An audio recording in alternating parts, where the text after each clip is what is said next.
Olá, sejam todos bem-vindos e bem-vindas à série de Microlearning Reimaginando o RH na Era da Inovação Exponencial, uma coprodução entre MIT Sloan Management Review Brasil e Único People. Eu sou o Murilo Jacomazzi de Moraes, Head de Operações e Conteúdos Co-Branding da MIT Sloan, e eu vou conduzir essa trilha de conteúdo com vocês hoje de novo. E hoje eu recebo aqui o Renato Biava, diretor de Pessoas, Finanças e Estratégias da Ambev Tech, e a gente vai falar sobre a transformação do negócio através da cultura. Mas antes de trazer o Renato para o papo, eu vou dar um contexto para vocês, para a gente falar um pouco aqui sobre o que a gente vai se aprofundar no bate-papo. Então, trazendo alguns dados, de acordo com a pesquisa do Gartner, que entrevistou 500 líderes de RH em 40 países, entre as oportunidades e desafios que a área de pessoas tem atualmente estão o desenvolvimento de líderes, a tecnologia, a gestão de mudanças e a cultura organizacional. Então, segundo esse estudo, a redução das interações pessoais e do tempo que os colaboradores passam no escritório, em função do trabalho híbrido, impactam a experiência relacionada à cultura. Então, para falar justamente sobre a transformação dos negócios através da cultura, é que eu recebo hoje aqui o Renato.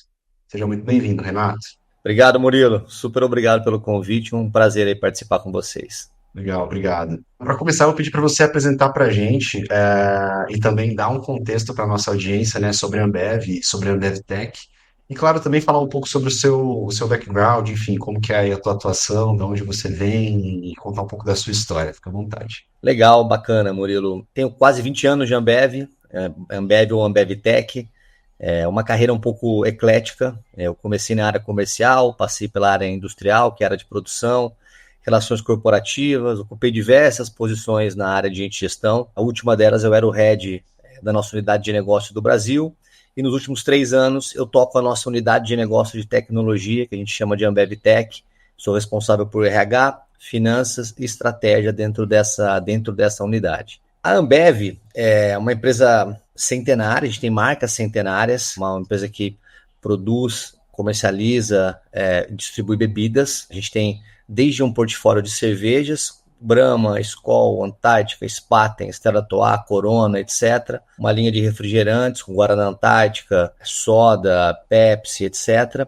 E também uma linha agora de outras bebidas que a gente começou com a nossa área de Beyond Beer, onde a gente tem vinhos e outros tipos de bebidas. E a gente, nos últimos anos, a gente vai até explorar um pouquinho no nosso papo, a gente começou também a ter algumas unidades de negócio de tecnologia. Uma delas é o Zé Delivery, que a gente faz entregas em praticamente todo o Brasil de bebida gelada, e a outra é um marketplace, que é o BIS, que atende pontos de vendas ao redor do Brasil com produtos além dos nossos, com algumas parcerias que a gente tem. E a Ambev Tech é uma área de 2.000 pessoas que provê todo esse suporte de tecnologia para essa evolução que a Ambev passou nos últimos anos. A Ambev, como empresa, tem mais de 30.000 funcionários, opera em boa parte da América Latina e também tem uma unidade no Canadá, que é a Alabá.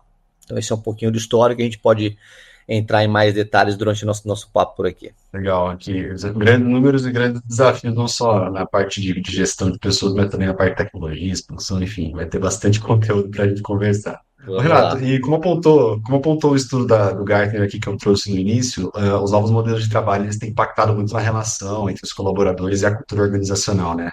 Queria ouvir um pouco de você, pela sua experiência, quais os principais desafios para os gestores quando a gente fala sobre cultura, na tua visão? A cultura na Ambev sempre foi um tema central. Sempre foi um tema super relevante. A Ambev sempre teve uma cultura muito palpável. E desde do Covid, ali em 2020, onde a gente ajustou a modalidade de trabalho, a gente passou a ter algumas áreas com modelo híbrido, algumas com um modelo remoto mais predominante, a gente começou a sentir uma necessidade de encontrar uma nova maneira de fazer que a cultura chegue nesses funcionários que não estão no dia a dia, não estão presentes no dia a dia da companhia e vivendo algumas coisas que você vive naturalmente quando você está frequentando alguns escritórios. E a gente, ao longo do tempo, trouxe algumas empresas para ajudar a gente a entender essa dinâmica de trabalho nova que a gente estava tendo e que a gente tem até hoje. E a gente começou a identificar etapa a etapa do processo de interação entre gestor e funcionários, quais eram as lacunas que a gente não tinha para as pessoas que estavam principalmente no modelo de trabalho remoto e que a gente passou a ter que incorporar dentro de uma rotina. E aí, em cima disso, a gente construiu uma coisa que vem funcionando muito bem para a gente, que a gente chama lá internamente de diário de bordo da liderança. onde o líder ele tem um checklist de todas as atividades que ele precisa fazer ao longo da semana, ao longo do mês, para garantir que não fique nenhum espaço em branco com relação a desenvolvimento de equipe, a feedback, a cultura e algumas coisas que a gente acaba não tendo uma rotina formal dentro do modelo de trabalho remoto, mas que faz falta para desenvolver e para garantir que a cultura permaneça ativa dentro da estrutura. Então, acho que a gente teve um desafio grande, ainda tem, de como é que a gente pega os novos entrantes, são pessoas novas, que não viveram ainda a cultura e que não vão ao escritório, como é que a gente faz com que essas pessoas vivam a cultura com a mesma intensidade que a turma com mais tempo de casa vive. E aí a gente está desenhando essas rotinas dentro do diário de bordo e alguns outros eventos que a gente faz para tentar garantir uma inserção maior dessa turma dentro do modelo de cultura que a gente tem na Ambev. Mas é um desafio, sem dúvida nenhuma. E nesse modelo de cultura também, né, a gente tem as pessoas que estão no trabalho remoto, que começaram a trabalhar já nesse formato, e tem as pessoas também que trazem outras culturas, né? Acho que esse também é um grande desafio, porque a cultura ela é uma emaranhada de diversas culturas das pessoas que fazem parte da companhia, né? Então, além de ter esse desafio de manter a cultura, também tem esse desafio de trazer outras culturas para dentro. É exatamente isso. E acho que um ponto relevante é que a gente na Ambev, a gente não tem um modelo único de trabalho para todas as áreas. Então, algumas áreas a gente trabalha com modelo presencial, área de tecnologia a gente tem um modelo mais flexível, com boa parte do time num modelo full home office, espalhados pelo Brasil. Algumas outras áreas a gente tem um modelo híbrido, onde você tem alguns dias da semana que você está presente no escritório. Então, achar o ponto ideal ali de gestão, de rotina, que se encaixe para todo mundo, que é o grande desafio. Justamente para um time não ser preterido ao outro e não ter nenhum tipo de diferença na maneira que as pessoas sentem a cultura, vivem a cultura e vivem o dia a dia da empresa. Legal. Recentemente a gente publicou um artigo na MIT que aborda que os líderes de nível médio são fundamentais para promover uma cultura organizacional mais saudável. E você comentou do diário de bordo, como que funciona isso com os diferentes níveis, né? E como que esses diferentes níveis eles atuam nesse diário de bordo? Olha, Murilo, eu já vi alguns estudos que mostram coisas parecidas, né? Que de maneiras diferentes, mas no final a conclusão é a média gerência ali no final é o grande diferencial seja para implementar a cultura, seja para impulsionar a cultura, ou seja um item que pode enfraquecer a cultura dentro da organização. E não é difícil imaginar por quê, né? Acho que a gente, quando vai crescendo dentro da organização, às vezes pode começar a acreditar demais em PowerPoint, começar a acreditar demais em histórias, em frases que estão escritas na parede, mas o que faz a cultura viva é o exemplo do dia a dia, é a consistência do dia a dia, do exemplo que a massa da companhia, através da média gerência, da turma que está ali nos níveis que estão mais na ponta, que elas fazem e dão coerência para a cultura no dia a dia. Então, se esse nível não está dando exemplo, não está vivendo, não está respirando a cultura, não está passando a cultura para toda a organização, realmente não vai funcionar. Vai virar uma coisa de prateleira no topo da organização, sem impacto prático nenhum na companhia. No nosso caso, eu acho que o que a gente tenta trazer muito quando a gente fala de cultura, e é o que eu realmente acredito que faz a diferença, por mais que não tenha nenhum segredo nisso, mas é o fato, eu acho que é o exemplo. Cultura só funciona quando ela é vivida de cima a baixo, com exemplos práticos acontecendo, e as pessoas vendo e enxergando as decisões sendo tomadas dessa forma. Acho que tem duas frases que eu gosto muito, que quando fala de cultura e liderança, para mim, sempre estão nas minhas apresentações. Acho que uma delas é aquela frase, se eu não me engano, do Confúcio, né, que palavras convencem, exemplos arrastam. E para mim é exatamente isso. Palavras você pode olhar, achar que faz sentido, mas no final você tem que ver a pessoa fazendo, você fala, pô, é isso mesmo. Acho que é por aí. Tudo, né? E a outra frase que eu gosto muito também, que é aquela frase de suas atitudes falam tão alto que eu não consigo ouvir o que você diz. Que eu acho que no final também é isso que faz a diferença. É a atitude que você está tomando, é como é que você está agindo na prática. E acho que muitas empresas tendem a se perder nesse processo acreditando demais em coisas protocolares que não têm efeito práticos. É óbvio que é importante ter um trabalho visual, um trabalho de comunicação, mas tudo isso é um suporte apenas, né? Acho que o que faz a diferença é o líder, essa média gerência que você falou do estudo, vivendo, acreditando e dando exemplo em decisões, em rotinas do dia a dia para a organização toda. Legal. Trazendo para a parte prática, tem algum exemplo que você pode compartilhar aqui com a gente de como que é essa disseminação de cultura na Ambev no dia a dia, né? Realmente a liderança fazendo e não só falando e palestrando sobre o tema?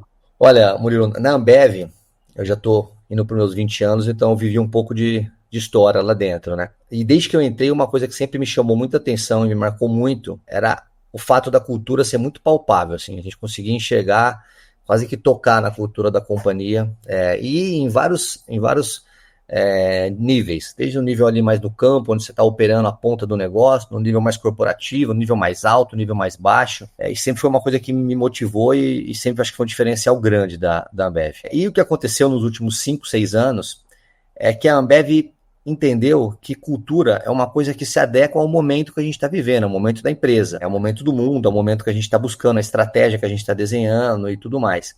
E a gente, dentro desse contexto, nos últimos 5 a 7 anos, vem passando por uma profunda transformação cultural, que fala com a transformação de negócio da companhia e que tem impactos realmente bem profundos na organização. Para tentar tangibilizar o que eu estou falando, a gente trouxe para dentro da cultura uma coisa que a gente colocou dentro, formalizado dentro dos nossos princípios, muito forte o negócio de colaboração, trabalhar em equipes, trabalhar de modo colaborativo e tudo mais. E aí, para sair do teórico e ir para o prático, a gente tem que trazer isso para o dia a dia das pessoas. Não adianta eu falar que a gente valoriza a colaboração, colocar isso na nossa apresentação e entender que aquele negócio das palavras e o exemplo, né? Como é que a gente traduz esse negócio? A gente teve que mudar vários processos da companhia para abraçar esse princípio da nossa cultura de colaboração. Um exemplo muito claro é o exemplo de metas. A gente tinha metas individuais, a gente tem metas colaborativas agora. Então, para eu atingir meu resultado, eu preciso da pessoa sentada ao meu lado, a pessoa precisa da pessoa ao lado dele, o time da logística precisa da pessoa de vendas, a pessoa de vendas precisa da pessoa do comercial, e por aí vai. Então, a gente consegue colocar no processo da companhia, de alguma forma, itens que vão reforçar esse ponto da cultura que a gente está falando.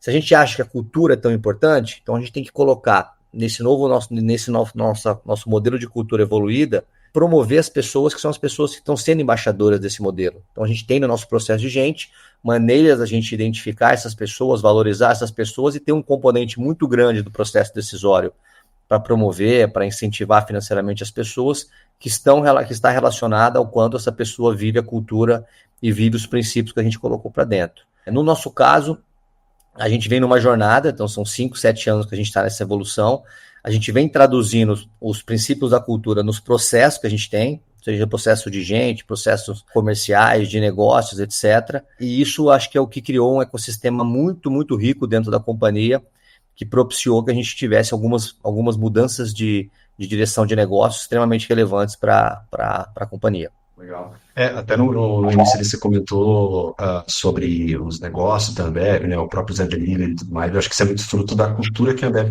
tem trazendo uma ótica de fora, né? É muito fruto do negócio, dessa cultura de todo mundo poder participar, colaborar, né? O próprio Zé Delivery nasceu a partir disso, né? Uma ideia que veio de dentro da Ambev e a cultura auxiliou na construção disso, né? Não, exatamente. Eu acho que uma coisa está intrinsecamente ligada à outra, né? Trazendo mais uma frase que eu acho muito legal, né, do Peter Drucker, aquele negócio, né? A cultura come a estratégia de café da manhã. Não tem jeito, né? No nosso exemplo aí da evolução cultural, aprofundando um pouquinho, né? Então a gente tentou trazer esses princípios de colaboração, de escuta ativa, de se abrir. A gente tinha uma cultura que era bem fechada pra gente. A gente era eficiente, buscava era a gente com a gente mesmo ali, tentando fazer cada vez melhor, que funcionou muito no momento que a gente estava de expandir, de expansão geográfica, onde a gente tinha que replicar modelos. Só que quando chegou num momento onde a gente tinha que olhar para fora, inovar, trazer coisas que são diferentes do que a gente faz, se a gente não se abre, não tem escutativa, não tem colaboração entre o time, não traz pessoas de background diversos para poder trazer diferentes visões de mundo, as coisas não funcionam, né? Então a gente, nesse processo de evolução, trouxe muita gente de fora da companhia para posições bem grandes, estratégicas dentro do negócio. Essas pessoas trouxeram perguntas e provocações relevantes. A gente criou um ecossistema que a palavra certa não é estimular, mas a gente entende que erro faz parte do processo de aprendizado. Então, pode errar, vamos inovar, vamos tentar. Errar tá ok nesse modelo que a gente está vivendo. Tem gente diferente, tem muita cabeça de tecnologia, tem a necessidade de inovar e pensar no longo prazo. Tudo isso cria um caldo, um ecossistema, que aí surge o Zé Delivery, aí surge o BIS como uma ferramenta, aí surge a Brahma Duplo Malte como uma inovação de produto, que foi a maior inovação da história da Ambev. Eu acho que no final o papel da cultura é criar o ecossistema. Cria o ecossistema, as pessoas, os processos, E esse próprio ecossistema é o que vai gerar as ideias, gerar as novas cabeças, as novas direções de negócio que a gente vai tomar na frente. No nosso caso, foi bem dessa forma que funcionou. Legal. Criar um ambiente favorável, né? Você falou, a cultura, ela existe conforme o que está acontecendo naquele momento, né? Então, a cultura cria um ambiente favorável para inovar ou ela cria um ambiente favorável de acordo com a estratégia do momento ali. E aí, Renato, Exatamente. trazendo um ponto aqui que você tocou sobre tecnologia, né? A gente não poderia deixar de falar de inteligência artificial. Muitas pesquisas e até mesmo relatórios da própria MIT apontam que a IA pode ser um catalisador para fortalecer a cultura, né? Como que você enxerga a colaboração e o comportamento para ganhar competitividade alinhado à IA? Você acredita que a implementação da IA pode fortalecer a cultura ou ela afasta as pessoas? Enfim, como que você está enxergando isso de maneira geral, no mercado como um todo e também na própria Ambev? Tenho estado bastante envolvido no tema dentro da Ambev. E a primeira coisa que dá para dizer é que, sem dúvida alguma, AI vai ser uma coisa revolucionária para a maneira que as empresas trabalham, interagem, não só as empresas, nossa vida em geral vai ser extremamente impactada por AI. Então, a gente está testando muita coisa dentro da Ambev, tem vários pilotos acontecendo em áreas diferentes, desde atendimento, em pessoas, a gente tem projetos dentro da área de RH com AI, dentro da área de atendimento, dentro da área de negócio, então tem muita coisa rolando e muito piloto acontecendo. Eu tenho lido e participado de bastante eventos e palestras sobre o tema. Agora, honestamente, eu acho que é muito difícil fazer qualquer prognóstico de como que isso vai se desdobrar, se vai fortalecer cultura, se não vai, se vai afastar. Eu acho que o que dá para dizer é que vai ser um negócio provavelmente bem impactante. Agora, como vai se desdobrar, se eu der alguma opinião aqui, vai ser mera especulação. Eu não consigo. Eu acho que o que a gente tem que fazer agora é testar, pilotar, colocando energia onde as coisas vão se fortalecendo. A própria tecnologia de AI, ela vem evoluindo mês a mês, então cada novo lançamento, nova versão, vem surgindo coisas novas, então tá longe de ter chegado no pico ainda para a gente conseguir saber como vai ser. Então, acho que é acompanhar, avaliar, tá no pulso e ir se adaptando. Vai ter muita coisa acontecendo, mas eu não consigo saber aonde que vai se desdobrar esses impactos. Ainda é cedo para prever, né? Que vai ter um impacto, com certeza vai ter, acho que já está tendo. Mas, como você bem colocou, assim, a IA ela está numa fase muito experimental e a gente tem que participar dessa experimentação para ir moldando a cultura, né? E as pessoas entenderem que elas precisam se letrar e estar por dentro do que está acontecendo para saber utilizar a IA, né? Acho que no momento a cultura é essa. Agora, qual vai ser o impacto e se isso vai impactar na cultura de alguma forma, é difícil a gente prever, né? É muito difícil, mas que vai ser impactante, vai mudar muita coisa, acho que ninguém tem muita dúvida quanto a isso, né? Eu acho que dando um passo atrás, assim, saindo um pouco dessa questão de cultura, como que você enxerga, então, a IA de forma geral, impactando na gestão de pessoas no RH, né? Já que você também tem essa visão aí. Olha, eu acho que tem algumas coisas que são mais óbvias, e é onde a turma já está andando, a gente também já está começando a fazer algumas coisas, que são coisas mais óbvias, assim, de aplicação mais direta, atendimento. É muito óbvio que vai ser muito simples você ter um canal de atendimento que vai interagir com os sistemas e vai operacionalizar. Eu quero sair de férias, eu falo direto num chat, as férias já são agendadas, eu não preciso da pessoa de gente fazendo esse trabalho operacional que hoje ela tem que fazer, ou demanda, seja tirando dúvida, ou seja executando algumas tarefas mais operacionais. Então, para mim é muito claro, isso acho que não tem volta mesmo, que a parte de atendimento e a parte de execução de tarefas, ela vai estar toda meio que self-service na mão das pessoas, dos funcionários, e a área de gente vai ser muito mais uma modeladora do processo e definidora de diretrizes do que uma executora, como ela é hoje, do processo. Isso eu acho que vai liberar muito tempo para a área de gente fazer um papel mais estratégico dentro da organização. Há anos se fala de um RH mais estratégico, do business partner, menos operacional. Eu, de fato, vejo uma ferramenta que vai propiciar que isso aconteça. Eu vi algumas coisas muito legais também que podem impactar a área de gente. Por exemplo, imagina que você vai ter uma mega base de dados com todas as avaliações das pessoas, com os resultados de performance, histórico das pessoas, com vários indicadores de diversos que você tem das pessoas. E você vai, por exemplo, conseguir pedir para a AI desenhar um plano de desenvolvimento que feche as lacunas técnicas de um funcionário. Tem muita coisa, qual o treinamento apropriado para uma pessoa A, B, C e D que você quer preparar para uma função X, Y, Z. Então, acho que vai ter muito suporte à tomada de decisão e muito insight que a área de gente vai poder tomar baseado em AI e baseado em toda essa gama de informações que a gente vai ter. Por hora, eu vi muita coisa acontecendo, mas ainda, isso no Brasil e fora do Brasil, muito com um caráter meio de pilotos ainda. Pouca coisa de massa funcionando ativamente. Mas eu também tenho pouca dúvida que é questão de tempo para já estar acontecendo de uma forma massiva. Então a gente está fazendo ali nossos testes, alguns bastante estão trazendo surpresas extremamente agradáveis para a gente com relação a resultados. Agora vamos acompanhar, continuar executando e acompanhar o desenvolvimento da tecnologia, que está melhorando a cada semana, né? Impressionante. E é legal isso que você trouxe, acho que 3 pontos de vista, né? Porque a área de gente, a área de pessoas é uma área que ela abrange treinamento, abrange a parte mais operacional trabalhista, ela abrange essa parte de saúde das pessoas, né? E aí ela pode estar em todos esses campos de alguma forma. Acho que o mais sensível para o colaborador, assim, o que ele mais consegue perceber com certeza é essa parte de processos, mas para quem está na gestão ali, na liderança dessa área de pessoas, esses insights que a IA pode trazer, né, com o que fazer com essa massa de dados que a gente tem hoje, como melhorar o desempenho ali dos colaboradores, na equipe de vendas, enfim, eu acho que vai ser o maior, assim, game changer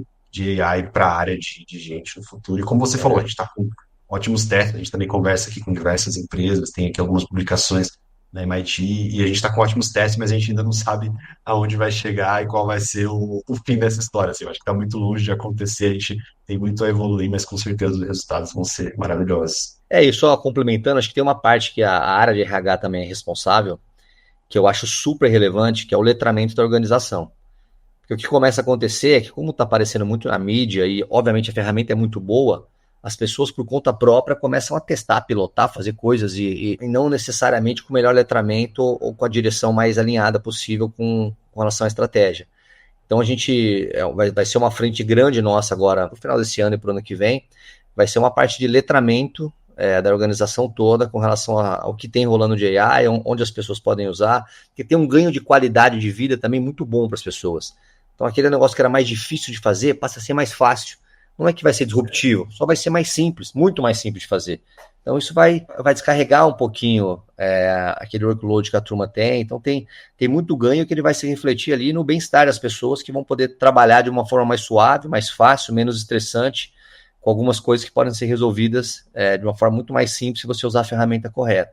Então essa acho que vai ser uma frente grande, que a gente também já viu que tem oportunidade e vai começar a trabalhar de agora em diante. Legal. E para fechar, assim, trazendo um insight, esses dias eu estava lendo uma matéria onde a gente fala que o autor falava que a AI ela vai trazer ali, fazendo uma analogia com a filosofia, ela vai liberar mais tempo para o colaborador para que ele tenha mais, entre aspas, ócio criativo, né? Então, ele vai conseguir ter tarefas que demandavam tempo sendo feitas pela IA, e aí vai ter mais tempo para criatividade e, consequentemente, mais tempo para cultura. Então, acho que sem querer, a gente chegou aqui em uma das respostas do impacto da AI na cultura, né?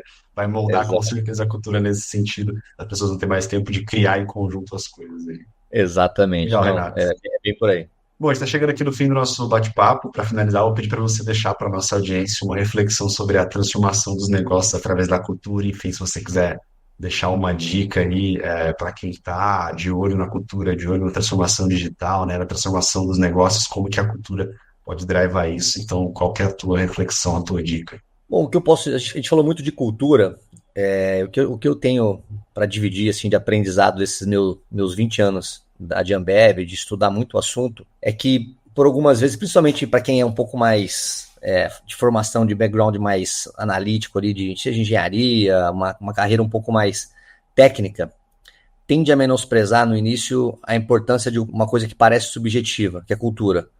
E entender que o que resolve mesmo é uma estratégia bem feita, a execução da estratégia, e cultura é uma coisa, quase que um mal necessário que a organização tem que ter para cumprir algum tipo de checklist ou requisito organizacional.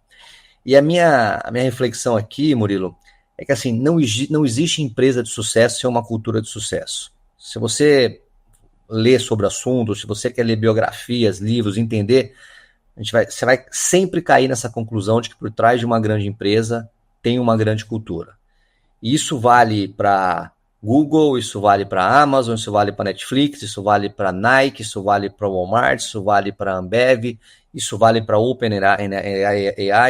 Acho que qualquer empresa que você olhar que tem um produto excepcional, que tem um business excepcional, um negócio excepcional, por trás disso tem uma cultura bem estabelecida que cria as condições para que esse negócio seja sustentável. E essa é uma coisa que eu diria que é quase que um pré-requisito para uma empresa de sucesso. Então, acho que a minha reflexão que fica aí é a frase do Peter Drucker que eu falei mais cedo, né? Cultura come a estratégia no café da manhã.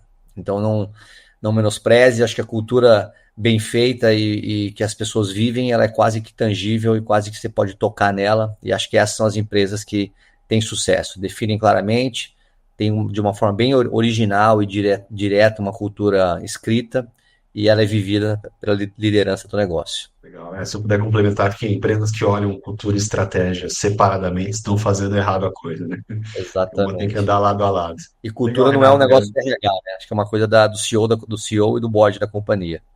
O RH é o Exato. facilitador do processo. Exato. As pessoas costumam isolar a cultura para a área de gente, para a área de RH, e eu acho que a cultura ela tá em todas as áreas e principalmente, como você falou, no board, né? Ela tá ali no C-level como um todo e todos têm que estar. O RH tem que ser o guardião dessa cultura, mas todo mundo é responsável por fazer acontecer e construir também ela lado a lado com a estratégia.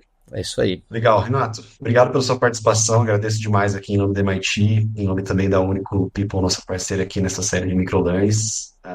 Se você quiser fazer um agradecimento final aí, fica à vontade. Legal. De novo, obrigado pelo convite, Murilo. Um prazer esse papo aí com você. Bem bacana, sempre aprendendo e legal aí tá participando. E obrigado pelo convite. Parabéns pela jornada aí que vocês estão fazendo. Legal, obrigado. E para você que nos acompanhou até aqui, não deixe de acompanhar os outros episódios da série Reimaginando o RH na Era da Inovação Exponencial. A gente está com uma série de episódios aqui em parceria com a Único People, sendo lançados no nosso portal e também na newsletter da Único. Então fica de olho, não perca e até a próxima. Obrigado.